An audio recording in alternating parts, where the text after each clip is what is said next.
சங்கீதம் 42 5ஆம் வசனத்தை நாம் தியானிக்கலாம். சங்கீதம் 42 5. என் ஆத்துமாவே நீ ஏன் கலங்குகிறாய்? ஏன் எனக்குள் தியங்குகிறாய்? தேவனை நோக்கி காத்திரு. அவர் சமூகத்து ரட்சிப்பின் நிமித்தம் நான் இன்னும் அவரை துதிப்பேன். இதிலே தேவன் நமக்கு காண்பித்து கொடுக்கின்ற வார்த்தை, தேவனை நோக்கி காத்திரு. தேவனை நோக்கி காத்திரு. தேவனை நோக்கி காத்திரு. நம்முடைய வெயிட்டிங் டைம்ஸ், நம்ம நிறைய இடத்துல வெயிட் பண்ணுவோம் இல்லையா? ஒரு ட்ரெயினுக்காக நம்ம ட்ராவல் பண்ணுறதுக்கு வெயிட் பண்ணுவோம், இல்லை ஒரு பஸ்ஸில் எந்த ஒரு காரியமோ இன்னொரு இடத்துலேருந்து ஒரு இடத்துக்கு போகிறதுக்காக நம்ம காத்திருப்பது நம்முடைய பழக்கம் இல்லையா?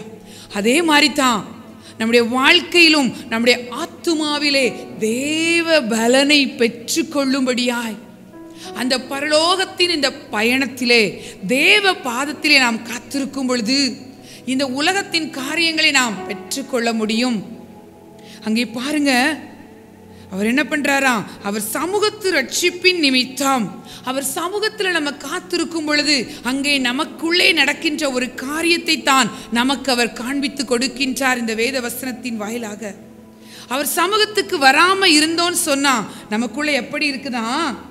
கலக்கம், தியங்குகிறாய். அங்கே ஆத்துமாவை பார்த்து சொல்கின்றார். ஆத்துமா என்பது என்ன? நம்முடைய சரீரத்துக்குள்ளே இருக்கின்ற இதயமாகி அந்த ஆத்துமாவிலே நிறைய நேரங்களில் என்ன இருக்குது? கலக்கம் இருக்குது. நிறைய நேரங்களில் தியங்குகிறாய். தியங்குதல், தியங்குகிறாய் என்றால் என்ன அர்த்தங்க? ஒரு எண்ணத்தோடய நம்ம இருக்க மாட்டோம். ஒரே திசையில் நம்ம பயணம் பண்ண முடியாது. அதுவா இதுவா இப்படின்னு சொல்லி நம்மளை அந்த சுற்றி சுற்றி சுற்றி சுற்றி இப்படி அந்த புயல் காற்று போல ஒரு எண்ணங்களை நமக்குள்ளே உண்டு பண்ணுகின்ற ஒரு செய்கை இருந்துக்கிட்டே இருக்குன்னு சொன்னால் நீங்கள் பண்ண வேண்டிய ஒரே ஒரு காரியம், தேவனை நோக்கி காத்திரு. அப்படிப்பட்ட ஒரு காரியத்தை நீங்கள் செய்யும் பொழுது உங்களுக்குள்ளே அவர் சமூகத்திலே அமர்ந்திருக்கும் பொழுது அவர் சமூகத்தின் ரட்சிப்பின் நிமித்தம் நம்மை அவர் என்ன பண்ணி விடுவார்? அந்த ரட்சிப்பின் சந்தோஷத்தால நிரப்பி விடுவார். அப்படின்னா நமக்குள்ள ஒரு சீரான எண்ணங்கள் வந்துவிடும், சரியான ஒரு யோசனை நமக்குள்ளே வந்துவிடும். அந்த குழப்பத்தின் காரியங்களுக்கு நாம் முற்றுப்புள்ளி வைத்து விட முடியும். அதனால நம்ம என்ன பண்ணணுமா? தேவனை நோக்கி காத்திரு முதல்ல. அடுத்து பாருங்க, அவர் சமூகத்து ரட்சிப்பின் நிமித்தம் இன்னும் அவரை துதிப்பேன். அப்போ சமூகத்தில் காத்திருந்து நம்ம செய்ய வேண்டிய வேலை என்ன?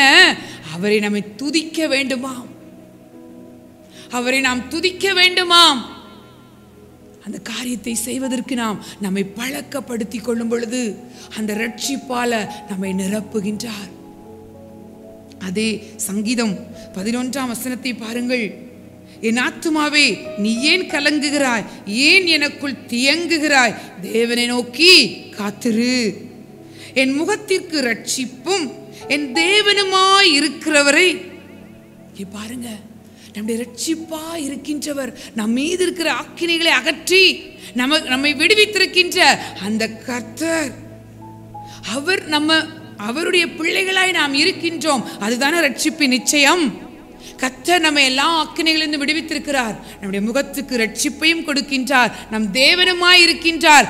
அவரை நினைத்து நாம் அவரை துதிக்க பழக வேண்டும். அவரை நாம் துதிக்கும் பொழுது அந்த துதியின் சத்தம் நமக்கு முன்பதாக ஒரு பாதையை உண்டு பண்ணி தரும் இல்லையா? துதி சத்தத்தால் உள்ளம் நிறைந்தால் தூயரின் பலன் கிடைக்கும். அப்போ என்ன பண்ணணுமா? நம்முடைய துயரங்களை நீக்கி தேவனை துதிப்பதற்கு நாம் பழகும் பொழுது இந்த துயரங்கள் ஓடியே போய்விடும் இல்லையா? அதைத்தான் இந்த வசனத்தின் வாயிலாக நான் உங்களுக்கு காண்பித்துக் கொடுக்க விரும்புகின்றேன். தேவனை நோக்கி காத்திருக்க பழகுங்கள். காத்திருக்கின்ற நீங்கள் அந்த டைம் என்ன பண்ணணும்? தேவனை துதிக்க ஆரம்பித்து விடுங்கள்.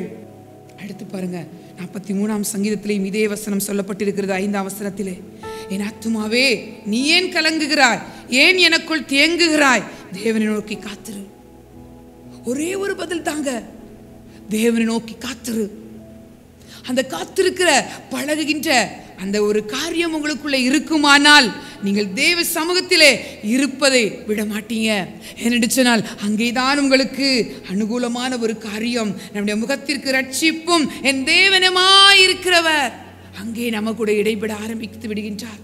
3ஆம் வசனத்தை பாருங்கள். 43ஆம் சங்கீதம் 3ஆம் வசனம். உமது வெளிச்சத்தையும் உமது சத்தியத்தையும் அனுப்பி அருளும். நம்ம காத்திருக்கும் பொழுது அவர் என்ன பண்றாராம்? அந்த நாளுக்கு உரிய, நம்முடைய பிரச்சனைக்கு உரிய வெளிச்சத்தையும், அதாவது சத்தியத்தை அனுப்பி நம்மை விடுவிக்கின்றார். அவைகள் என்னை நடத்தி, பாருங்க, அவருடைய சமூகத்தில் காத்திருக்கும் பொழுது அவைகள் நம்மை நடத்துமா? நம்ம பண்ண வேண்டியது அவரை துதிக்க பழக வேண்டும். அந்த பழக்கத்தை உங்களுக்குள்ளே கொண்டு வாருங்க. எப்படி காத்திருக்கணுமா? தேவனை நோக்கி காத்திருக்கணுமா? 40ஆம் சங்கீதத்தில் பார்க்கிறோம், கர்த்தருக்காக பொறுமையுடன் காத்திருந்தேன். அப்ப அங்க நீங்க உங்க மனசை அலைபாய விடக்கூடாது. ஒரு பொறுமை என்பது உங்களுக்கு வேண்டும். ஏனென்று சொன்னால் பலவிதமான போராட்டங்களிலே, பலவிதமான சோதனைகளிலே நாம் அகப்படும் பொழுது நமக்குள்ளே முதல்ல நம்ம என்ன பண்ணிடுவோம்? ஒரு நிலையில்லாத ஒரு வாழ்க்கையில் இருப்போம். சீக்கிரமாக முடிஞ்சிட்டா நல்லா இருக்கும், இப்படி முடிஞ்சிட்டா நல்லா இருக்கும், இவ்விதமாக முடிஞ்சிடணும். அந்த முடிவை நோக்கி நம்ம என்ன பண்ணுவோம்? அலக்களிக்கப்பட்டு கொண்டே இருப்போம் இல்லையா? ஆனால் ஒரே நிலையில் பொறுமையோடு அவருடைய பாதத்தில் காத்திருக்க பழகுங்க. காத்திருக்கிற வேளையில அவரை துதிக்க பழகுங்க. அந்த துதியின் சத்தத்தை நாம் ஏறெடுக்க அங்கே நமக்கு அவருடைய சத்தியத்தை அனுப்பி நம்மை நடத்தும்படியாய் தேவன் ஒரு காரியத்தை செய்கின்றார்.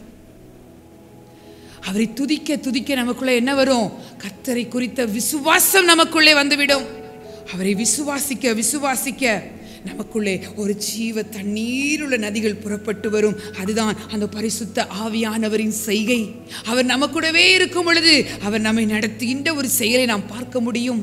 நமக்காக கிரியை செய்கின்ற அவருடைய அந்த வார்த்தைகள் நமக்கு முன்பதாக சென்று நம்முடைய பாதைகளை செவ்வை பண்ணி இந்த நாளிலும் உங்களுக்கு வேண்டிய கிருபைகளை அவர் அனுப்பி கொடுப்பார்.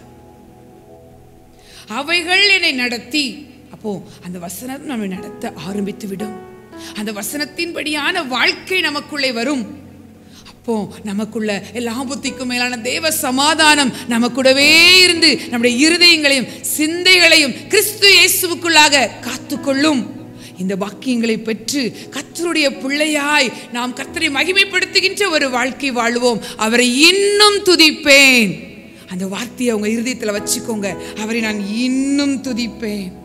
என் ரட்சிப்பும் என் முகத்திற்கு ரட்சிப்பும் என் தேவனுமாயிருக்கிறவரை நான் இன்னும் துதிப்பேன். அப்படின்னா என்ன அர்த்தம்? நீங்க துதிக்க துதிக்க உங்க வாழ்க்கையில் இருக்கிற துயரங்கள் நீங்கி கொண்டே இருக்கும்.